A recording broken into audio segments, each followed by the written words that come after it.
Good morning. कैसे हैं आप लोग? उम्मीद है आप लोग अच्छे होंगे। आप लोगों की पढ़ाई भी अच्छे से चल रही होगी। आप लोगों का एक बार फिर से स्वागत है स्कोर प्लस पर। आज हम लोग साइंस के मिक्स क्वेश्चन का सीरीज लगाने वाले हैं, जिसमें फिजिक्स, केमिस्ट्री, बायोलॉजी के सवाल होंगे। और ये सवाल जो है आपके रेलवे ग्रुप डी के 2022 में प्रीवियस ईयर क्वेश्चंस है। आरआरबी ग्रुप डी का पूछा हुआ है हमारा, ये प्रीवियस ईयर का क्वेश्चंस होने वाला है। इसको हम लोग अभी लगाने वाले हैं, ठीक है। चलिए आइए सेशन की शुरुआत करते हैं। देखते हैं हमारा पहला क्वेश्चन क्या है। पहला क्वेश्चन है, निम्न में से कौन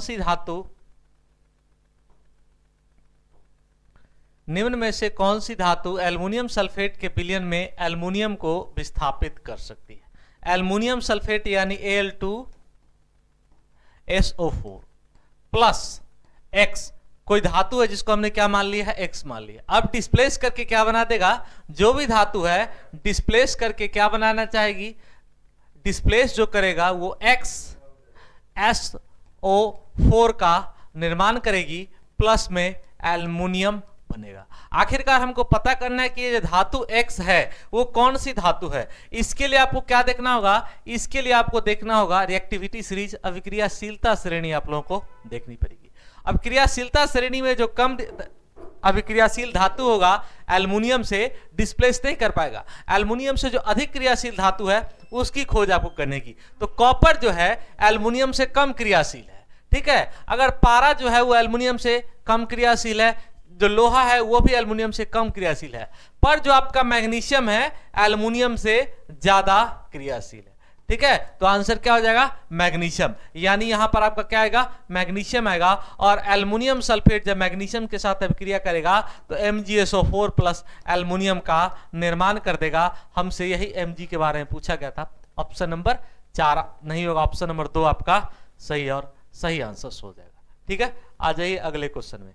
अगला क्वेश्चन कह रहा है कि मानव शरीर में श्वसन वर्णक कहां पाया जाता है। मानव शरीर में जो आपका श्वसन वर्णक है वो कहां पाया जाएगा, ये आप लोगों से पूछा गया है। WBC, RBC, प्लाज्मा में और प्लाज्मा और RBC दोनों में, ठीक है। चल WBC को क्या कहा जाता है, लिम्फोसाइट कहा जाता है, ठीक है। चलिए RBC को क्या कहा जाता है, एरिथ्रोसाइट्स कहा जाता है। प्लाज्मा का परसेंटेज ब्लड में कितना होता है, 55% होता है। क्वेश्चन हमसे यह पूछा चाहे कि जो श्वसन है जो रेस्पिरेशन में कौन मत करता है, तो RBC, ठीक है, रेड ब्लड कॉर्पुसल्स, ठीक है, जिसका लाइफ टाइम कितना होता है 120 डे के करीब होता है, ठीक है। और इसमें क्या पाया जाता है, हीमोग्लोबिन। और इस हीमोग्लोबिन का कार्य क्या है, इस हीमोग्लोबिन का कार्य है ऑक्सीजन का परिवहन। इसका कार्य है ऑक्सीजन का परिवहन, ठीक है, ऑक्सीजन का परिवहन।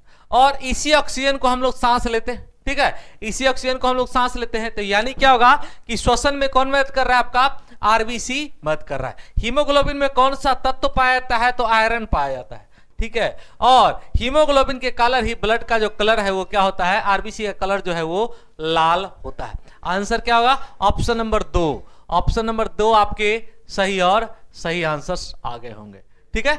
आ जाइए अगले क्वेश्चन में। यदि 50 ओम प्रतिरोध वाली चालक कुंडली के साथ परिवर्तनशील चुंबकीय क्षेत्र है, इसमें EMF कितना दे रखा है, 5 वोल्ट दे रखा है, तो प्रेरित धारा I बराबर क्या होता है, I बराबर आपको फॉर्मूला है कि EMF इलेक्ट्रोमैग्नेटिक फोर्स बाई क्या होता है, R, रेसिस्टेंस, ठीक है, रेसिस्टेंस।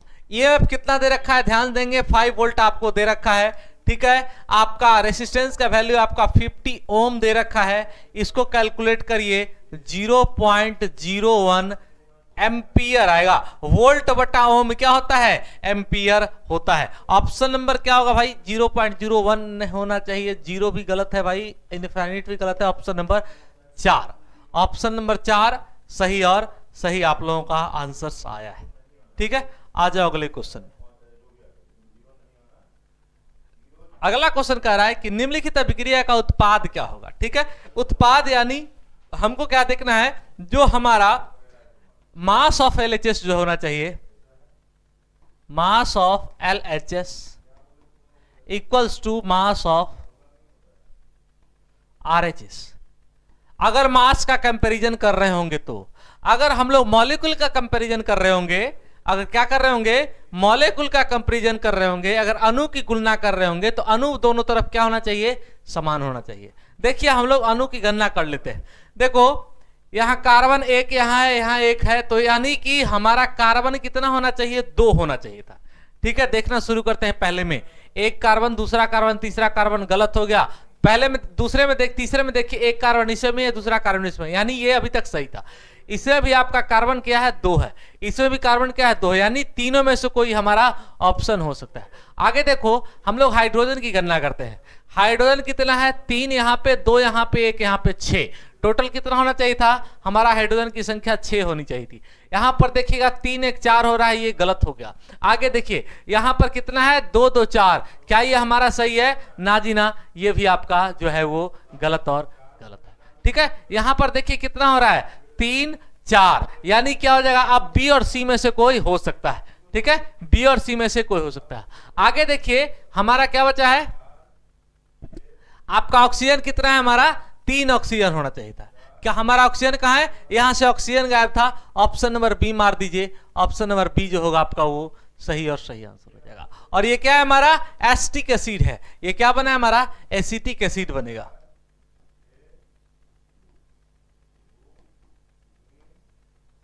ठीक है, आ जाओ अगला क्वेश्चन में। इलेक्ट्रॉनिक ओवन की हीटिंग का रेटिंग आपको दे रखा है 2500 वाट। इसके द्वारा 5 घंटे में उपयोग की जाने वाली एनर्जी आप लोगों से पूछी गई है। ठीक है, एनर्जी क्या हो जाएगा, कितना चला है, उसका पावर कितना है भाई, 2500 वाट। ठीक है, कितना चला है, दिन नहीं दे रखा है तो 1 दिन मान लेते हैं। ठीक है, और कितना घंटा चला है, 5 घंटा चला है। ठीक है, डिवाइड किसे करना होता है भाई, 1000 से आपको डिवाइड करना होता है। करके देखिए कितना हो जाएगा, 2.5 बार में गया, 2.5, और ये क्या हो जाएगा 12.5। क्या होगा, किसमें होगा, जल्दी से आप लोग बताएंगे, जूल होगा कि किलोवाट होगा, जल्दी से आप लोग बता दीजिए।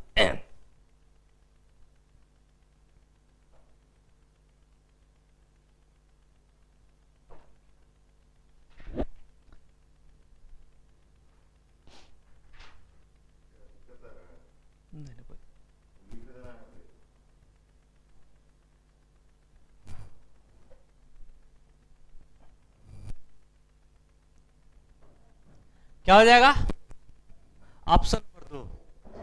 चलिए नेक्स्ट क्वेश्चन देखिए। एक माध्यम के निरपेक्ष अपवर्तनांक का मान हमेशा क्या होता है, जो म्यू होता है, माध्यम का अपवर्तनांक क्या होता है, म्यू बराबर होता है C/V। सी क्या होता है, निर्वात में प्रकाश की चाल, निर्वात में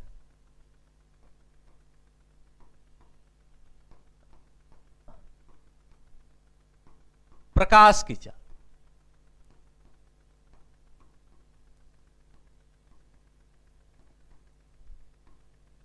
और माध्यम में प्रकाश की चाल, माध्यम में प्रकाश की चाल। ठीक है, चलिए अब क्या है, जो निर्वात में प्रकाश की चाल होती है वो अधिकतम होती है। क्या होता है, जो निर्वात में प्रकाश की चाल होती है अधिकतम है। तो आंसर क्या हो जाएगा, जो आपका म्यू निकलेगा हमेशा 1 से अधिक ही निकलने वाला है। अपवर्तनांक जो होता है वो क्या होता है, किसी माध्यम में जो रिलेटिव इंडेक्स होता है वो क्या होता है, 1 से हमेशा अधिक होगा। ऑप्शन नंबर 2 सही आंसर था आप लोगों का। अगला क्वेश्चन देखिए। एक प्रकाश किरण अवतल दर्पण के ध्रुव पर क्या होती है, आपतित होती है।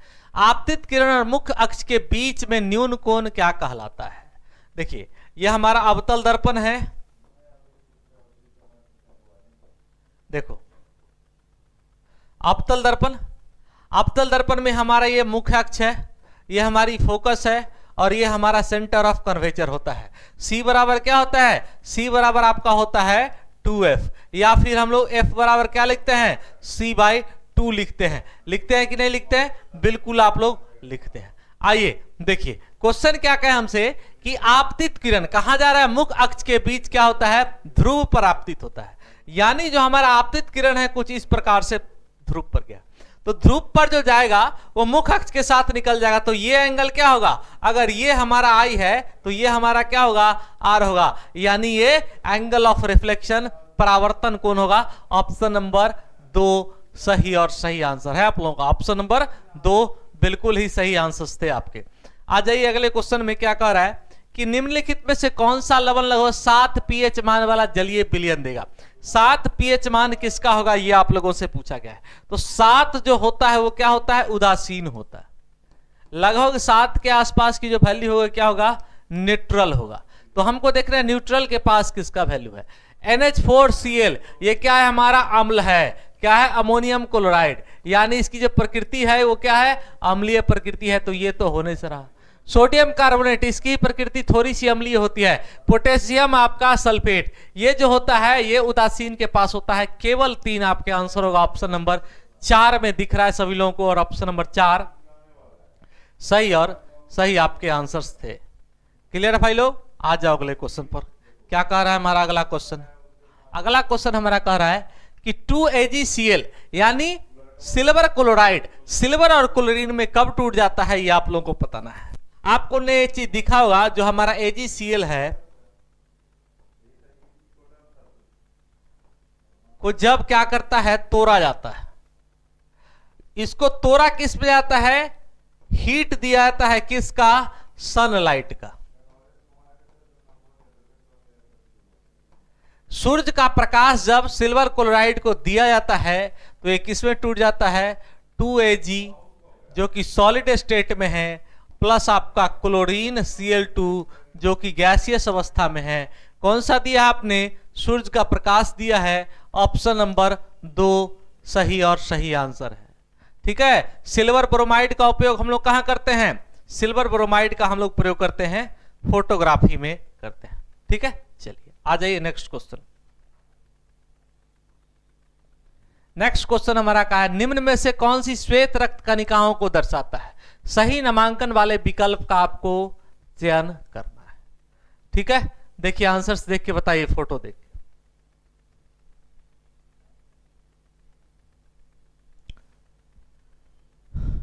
WBC का पार्ट कौन कौन सा होता है आपका, न्यूट्रोफिल होता है, इओसिनोफिल होता है, बेसिलोफिल होता है, लिम्फोसाइट होता है और मोनोसाइट होता है। ठीक है, आप देखिए जो क्या हो जाएगा आंसर, सबसे पहले आपको न्यूट्रोफिल, सबसे बड़ा आकार किसका होता है, न्यूट्रोफिल का होता है। तो देखो आपको किसमें दिख रहा है, ए आपको दिख भी रहा है, न्यूट्रोफिल है। उसके बाद देखिए आपका क्या है, इओसिनोफिल होगा। उसके बाद आपका बेसिलोफिल है, लिम्फोसाइट है और आपका ये मोनोसाइट है। ऑप्शन नंबर आपको ए बी किसमें, न्यूट्रोफिल, मोनोसाइट, इओसिनोफिल, बेसिलोफिल, लिम्फोसाइट। अच्छा जी, गलत हो गया ये, न्यूट्रोफिल के बाद बेसिलोफिल गलत, इओसिनोफिल आना चाहिए था। ऑप्शन नंबर आपको 3 में दिख रहा है और ऑप्शन नंबर 3 आपके सही आंसर्स। क्लियर, अगला क्वेश्चन देखिए, निम्न में से किस दर्पण द्वारा हमेशा आभासी और सीधा प्रतिबिंब बनता है। जब प्रतिबिंब आभासी बनेगा यानी कि काल्पनिक बनेगा, आभासी प्रतिबिंब जो होता है वो हमेशा सीधा होगा और बड़ा भी होगा। आभासी प्रतिबिंब क्या होगा, बड़ा प्रतिबिंब होता है। ठीक है, वास्तविक प्रतिबिंब होगा वो उल्टा होगा और छोटा होगा, और जो आपका आभासी प्रतिबिंब होगा बड़ा होगा और सीधा होगा। और आभासी प्रतिबिंब 2 दर्पण में बनता है, एक तो आपका उत्तल में बनता है और दूसरा हमारा समतल में बनता है। ठीक है, प्लेन मिरर और कन्वेक्स मिरर में बनता है। और उत्तल दर्पण की जो फोकस दूरी होती है क्या होती है, पॉजिटिव होती है। फोकस दूरी क्या होता है भाई, पॉजिटिव होता है। और दोनों में जो प्रतिबिंब हमारा बनता है आभासी तथा सीधा प्रतिबिंब बनेगा। देखिए उत्तल समतल किसमें दिख रहा है आपको, ऑप्शन नंबर, केवल आपको किसमें दिख रहा है भाई, ऑप्शन नंबर आप लोगों का जो है वो दिख रहा है आपको, 1 में दिख रहा है और 1 आपका सही आंसर है। अगला क्वेश्चन देखिए, अगला क्वेश्चन कह रहा है कि जिप्सम से प्लास्टर ऑफ पेरिस पीओपी बनाने के लिए कितना तापमान आपको चाहिए होगा। जिप्सम से क्या करना है आपको, पीओपी का निर्माण करना है। तो अगर डिग्री सेंटीग्रेड में पूछा जाए कि डिग्री सेंटीग्रेड में कितना देंगे, तो डिग्री सेंटीग्रेड देते हैं हम लोग 123 सेंटीग्रेड। ठीक है। और कभी केल्विन में पूछा जाए तो केल्विन में क्या होगा, 273 जब हम इसमें ऐड करेंगे तो क्या निकलेगा, 273 प्लस 120 केल्विन, यानी आपका 393 केल्विन। केल्विन में क्या देना होगा हमको, 393 केल्विन देना होगा। और अगर हम लोग क्या देना चाहते हैं, डिग्री सेल्सियस में जाए तो 120 डिग्री सेंटीग्रेड आपको देना होगा। क्या आंसर हो जाएगा, 120 डिग्री सेंटीग्रेड हो जाएगा आंसर। देखिए अगला क्वेश्चन आइए, पौधे में अपशिष्ट उत्पाद में कार्बन डाइऑक्साइड का उत्पादन कब और कहां होता है। पौधे में अपशिष्ट उत्पाद जो है जिसमें कार्बन डाइऑक्साइड का उत्पादन कहां होता है, तो कार्बन डाइऑक्साइड जो होता है प्रकाश संश्लेषण में, पौधे जब प्रकाश संश्लेषण की प्रक्रिया करते हैं तो क्या होता है, कार्बन डाइऑक्साइड का अवशोषण करते हैं और वो क्या करते हैं, ऑक्सीजन गैस का उत्पन्न करते हैं। तो श्वसन के दौरान, रेस्पिरेशन जब पौधा करेगा तो क्या करेगा, वो कार्बन डाइऑक्साइड को खींचेगा। ठीक है, ऑप्शन नंबर क्या हो जाएगा जी, ऑप्शन नंबर आप लोगों का बी। और अगर हमसे पूछता है कि ऑक्सीजन का निर्माण कब होता है, तो प्रकाश संश्लेषण, फोटोसिंथेसिस प्रोसेस के दौरान जो होता है ऑक्सीजन गैस का निर्माण होता है। ऑप्शन नंबर बी सही आंसर है आप लोगों का। अगला क्वेश्चन देखते हैं, अगला क्वेश्चन कहा क्या रहा है, निम्न में से गलत पदार्थों का हमको चयन करता है। न्यूलैंड्स ने तत्वों को बढ़ते हुए परमाणु द्रव्यमान के क्रम में सहायता किया था। ठीक है जी, अष्टक नियम, ये बात ठीक है। दूसरी बात इसको लिखिए, संगीत का सुर पर आधारित था ये।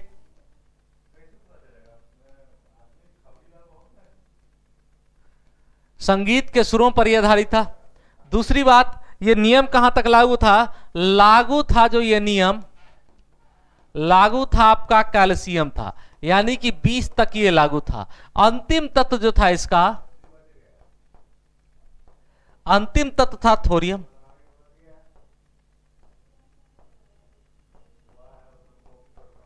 हाइड्रोजन। ठीक है, चलिए आप देखिए आंसर क्या हो जाएगा। आप जल्दी से आप लोग आंसर बताइए, लागू कहां तक था, सोडियम लिथियम के बाद 8, सोडियम का कितना होता है 11, लिथियम का कितना होता है 3, 3 + 8 = 11, यानी ये भी स्टेटमेंट सही है, ये भी। कैल्शियम बेरिलियम के बाद, बेरिलियम का कितना होता है 12, कैल्शियम का कितना होता है 20, यानी ये भी आपका स्टेटमेंट सही है। अष्टक नियम मैग्नीशियम तक लागू था, बिल्कुल गलत है बात है। अष्टक नियम जो था वो कैल्शियम तक लागू था। तो हमको क्या कहा था, रॉन्ग स्टेटमेंट चयन करने ऑप्शन नंबर 1 मारिए, और ऑप्शन नंबर 1 आपका सही और सही आंसर है। ऑप्शन नंबर 1 सही आंसर आप लोगों के आए। ठीक है भाई, अगला क्वेश्चन देखिए क्या कह रहा है। अगला क्वेश्चन हमारा कह रहा है कि उस विकल्प का चयन करिए इसमें केवल जैव निम्नकरणीय पदार्थ शामिल हैं। जैव निम्नकरणीय पदार्थ, यानी जिसको क्या कर सके हम लोग, उसको क्या कर सकते हैं, खपत कर सकते हैं, उसको हम लोग डिकम्पोज कर सकते हैं। देखिए आंसर क्या होगा, बैटरियां, बैटरी को नहीं किया असर भाई, सब्जी का छिलका तो हो सकता था, बासी रोटी हो सकता था, कांच धातु नहीं हुआ। चलो देखो टेट्रा पैक गलत बात है, कांच धातु काट दो शीशा होगा ही नहीं भाई। देखो अंडा का छिलका, कागज, बासी बिस्किट, फल हो गया, सब्जी का छिलका। ऑप्शन नंबर 4 मार दीजिए, ऑप्शन नंबर 4 आपका सही और सही आंसर। ठीक है भाई, अगला क्वेश्चन क्या कर रहा है सो देख लो।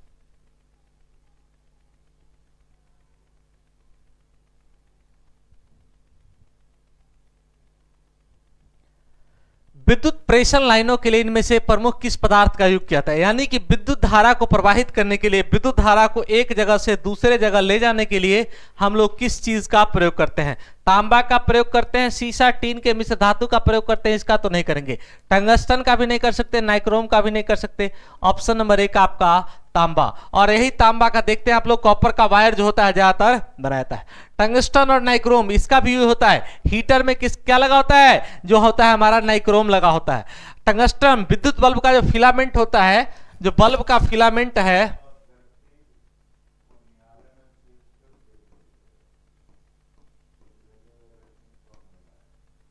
ठीक है, विद्युत बल्ब का जो फिलामेंट होता है किसका बना होता है, टंगस्टन का बना होता है। इसका जो प्रतिरोध होता है काफी ज्यादा उच्च होता है, और साथ ही साथ इसका जो गलनांक होता है वो कम होता है। ठीक है, नाइक्रोम का प्रतिरोध और गलनांक दोनों ही अधिक होता है। एक श्वेत प्रकाश पुंज किसी त्रिभुजाकार कांच से क्या होते हैं, प्रिज्म की ओर क्या है, विक्षेपित होकर 7 रंगों में बढ़ता है। कौन कौन सा बनाता है, VIBGYOR। ठीक है, YGYOR।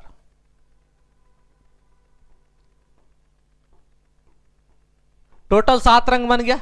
अब देखिए क्या है कि लाल रंग का तरंग दैर्ध्य सबसे ज्यादा होता है, और जिसका तरंग दैर्ध्य ज्यादा होगा, लिख लेंगे तरंग दैर्ध्य जिसका ज्यादा, तरंग दैर्ध्य ज्यादा, जितना ज्यादा अपवर्तनांक उतना ही कम, अपवर्तनांक उतना कम, साथ ही साथ उसका वर्ण विक्षेपण क्या है, विचलन भी कम होगा। अब जिसका तरंग दैर्ध्य ज्यादा होगा उसका विचलन भी कम होगा। ठीक है, चलिए अब आइए क्वेश्चंस पर आइए। क्वेश्चन क्या कहा है, क्वेश्चन कहा है कि लाल रंग का अपवर्तनांक अधिक होता है। गलत बात है, लाल रंग का तरंग दैर्ध्य सबसे ज्यादा होता है, और जिसका तरंग दैर्ध्य सबसे ज्यादा है उसका अपवर्तनांक सबसे कम होगा। ठीक है, तो पहला ही आपका जो स्टेटमेंट है सही है, गलत है भाई। चलिए आगे देखिए, बैगनी रंग का विचलन अधिकतम होता है। बिल्कुल सही बात है, क्योंकि बैगनी का क्या है, अपवर्तनांक सबसे क्या, बैगनी रंग का तरंग दैर्ध्य सबसे कम है, और जिसका तरंग दैर्ध्य सबसे कम होगा उसका विचलन जो होगा वो सबसे ज्यादा होगा। आगे आइए देखिए, कांच में सभी घटकों की चाल समान होती है, ये भी आपका गलत स्टेटमेंट है। आपसे पूछा था, सही स्टेटमेंट आपको केवल बी दिख रहा है ऑप्शन नंबर 1 में, और ऑप्शन नंबर बी आपका सही आंसर है। ठीक है भाई लोग, आ जाओ अगले क्वेश्चन पर क्या कह रहा है। निम्नलिखित में से कौन सा पर्यावरणीय कारक कुछ जंतुओं में विकासशील जीव के लिंग में महत्वपूर्ण भूमिका निभाता है? प्रकाश, आर्द्रता, वायु या फिर टेम्परेचर? बताइए क्या है जो हमारा विकास जीव है, विकासशील जीव है, उसमें क्या है, लिंग के निर्धारण में कौन सा चीज आपका भूमिका निभाता है? प्रकाश भी नहीं निभाता भाई, वायु भी नहीं निभाता है, ह्यूमिडिटी भी नहीं निभाता, तापमान दिखाता है। और ये जो ज्यादातर होता है घोंघे में होता है। ठीक है, घोंघे में ये चीजें ज्यादातर पाई जाती है। घोंघे में एक चीज आती, अगर दो घोंघा है, ठीक है, अगर वो क्या करेगा, वो दोनों घोंघा अगर वो संबंध बनाएगा तो जो बड़ा घोंघा होता है, बड़ा घोंघा वो मेल बन जाता है। बड़ा घोंघा जो होगा ना वो मेल बन जाएगा, आकार में जो बड़ा घोंघा वो मेल बन जाएगा, और जो छोटा होगा, छोटा जो होता है वो फीमेल बन जाता है। ये भी आपका पूछा गया क्वेश्चन है। ठीक है भाई, अगला क्वेश्चन देखिए क्या कहा है। अगला क्वेश्चन कहा है, मेंडलीव की आवर्त सारणी में आधुनिक आवर्त सारणी में किसका उल्लेख नहीं किया गया था? जो मेंडलीव की आवर्त सारणी थी, इसकी बात करोगे तो परमाणु द्रव्यमान के आधार पर सजाया गया, परमाणु द्रव्यमान के आधार पर इसको सजाया गया था। ठीक है, टोटल जो इसमें तत्व ज्ञात था, टोटल था 63 उस समय तत्व ज्ञात थे। इसका कुछ लिमिटेशन था, लिमिटेशन सीमाएं क्या थी इसकी याद रखेंगे। सीमाएं सबसे पहला जो इसका लिमिटेशन था कि हाइड्रोजन के बारे में नहीं बताएगा, हाइड्रोजन का स्थान निश्चित नहीं था, हाइड्रोजन का जो स्थान था वो निश्चित नहीं, ठीक है, था। दूसरा क्या था, दूसरा था इसका कि समस्थानिक के बारे में नहीं बताया गया, समस्थानिक के बारे में, समस्थानिक के बारे में नहीं बताया गया। ठीक है, समस्थानिक के बारे में नहीं बताया गया। उसके बाद उत्कृष्ट गैस, अक्रिय गैसों के बारे में नहीं बताया गया था, अक्रिय गैस, अक्रिय गैस के बारे में नहीं बताया गया, बताया गया था, अक्रिय गैस के बारे में नहीं बताया गया था। ठीक है, देखिए उत्कृष्ट गैस जिसको हम लोग अक्रिय गैस कहते हैं, कहाँ है, 18 ग्रुप का होता है। जो आपका हैलोजन है किसका होता है, ये आपका 17वें ग्रुप का होता है। चैलोजन जो होता है वो 15वें ग्रुप का होता है, और जो आपका निक्टोजिन होता है वो 15वें ग्रुप का होता है। ठीक है भाई, आ जाओ अगला क्वेश्चन क्या कहा है देख लीजिए। अगला क्वेश्चन कहा है कि मानव नर में मौजूद एक्स लिंग गुणसूत्र वाई है, इसके बीच क्या होता है? एक्स गुणसूत्र बड़ा होता है, वाई गुणसूत्र छोटा होता है। आपका है कि इसमें आकार में कोई अंतर नहीं होता है। वाई गुणसूत्र में एक्स गुणसूत्र से जीन जो होता है वो महंगा होता है, या फिर आपका कि वाई गुणसूत्र जो होता है वो छोटा होता है। बताइए आंसर क्या हो जाए? क्वेश्चन नंबर 20 का आंसर भाई लोग।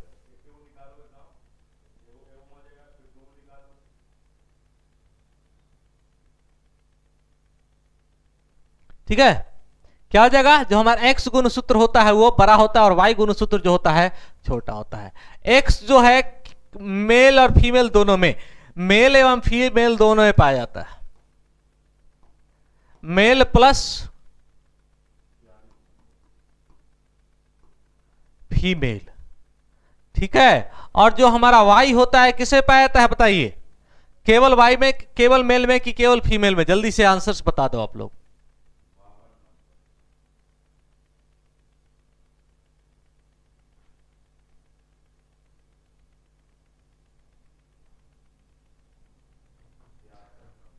ओनली मेल, ठीक है। क्या होता है मेल में जो होता है एक्स वाई और फीमेल में एक्स एक्स पाया जाता है, ठीक है। और एक्स एक्स के साथ बनेगा तो क्या होगा, फीमेल बनेगा, और एक्स वाई के साथ जाएगा तो मेल बन जाता है। ऑप्शन नंबर जो आपका 2 सही था। नेक्स्ट क्वेश्चन क्या कर रहा है कि किसी विद्युत उपकरण में टर्मिनल पर 50 वोल्ट का विभवांतर आरोपित किया जाता है, इसे 5 एम्पियर की धारा प्रवाहित किया जाता है, विभवांतर को बढ़ाकर कितना कर दिया जाए, 110 वोल्ट कर दिया है, तो धारा का मान कितना होगा बताइए। इलेक्ट्रिकल वाले इस क्वेश्चन का जल्दी से आंसर्स करेंगे, क्या हो जाएगा answer.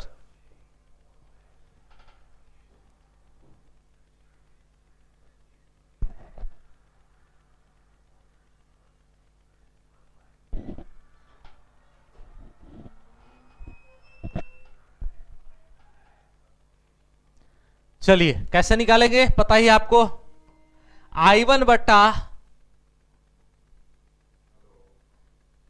V1 equals to I2 बटा V2, ठीक है। यही आपका बनने वाला है। यहां से देखिए आपको क्या क्या दे रखा है, इसको सोल्व कर लीजिए। एक में आपको दे रखा I का मान दे रखा है 5, ठीक है। उसमें दे रखा है आपको 50 इक्वल्स टू, आपको x मान लेना है I2 को, और आपका वोल्टेज कितना दे रखा है 110, ठीक है। यही है। अब इसको कैलकुलेट करिएगा।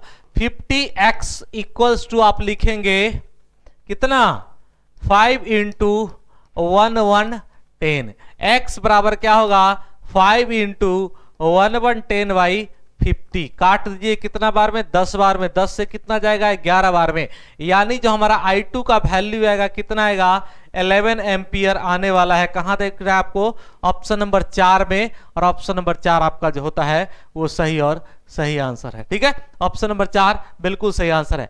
I1 by V1 equal to I2 by V2 से हम लोग यहाँ पे इसको निकालेंगे, आपका आंसर जो है आसानी के साथ आ जाने वाला है, ठीक है। आ जाइए नेक्स्ट क्वेश्चन हम लोग देखते हैं।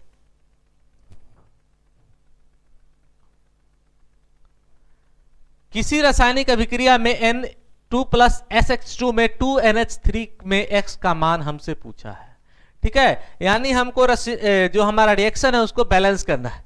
लिखना शुरू करते हैं। N2 प्लस X है H2, ठीक है। जब रिएक्शन करा रहे हैं तो क्या हो रहा है 2NH3, यानी हाइड्रोजन जो है, देखिएगा जब इसको कैलकुलेट करने की कोशिश करेगा तो देखो राइट साइड में जो आपका नाइट्रोजन बना है, नाइट्रोजन का वैल्यू आया है 2, और हाइड्रोजन का जो वैल्यू आया है कितना आया है 6 आया है, ठीक है। ये हमारा क्या हो गया RHS का वैल्यू है, ठीक है। ये हमारा RHS में है। लेफ्ट साइड पे चलते हैं। नाइट्रोजन जो है हमारा, नाइट्रोजन तो हमारा 2 हो गया। नाइट्रोजन जो है आपका N2, दैट मीन्स कि नाइट्रोजन की वैल्यू आपको 2 हो गई है।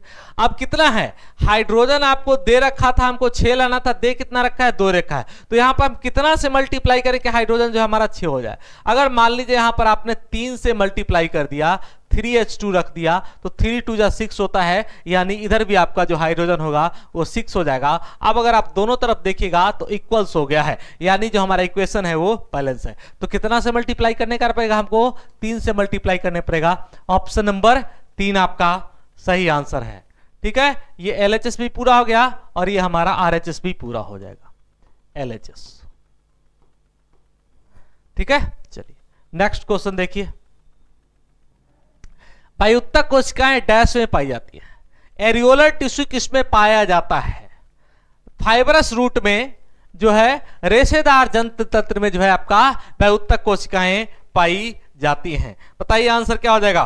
जो हमारा वायुत्तक एरियोलर टिश्यू होता है, ये हमारा सिंपल परमानेंट टिश्यू है, सरल अस्थायी उत्तक होता है। ठीक है, चलिए आंसर क्या हो जाएगा?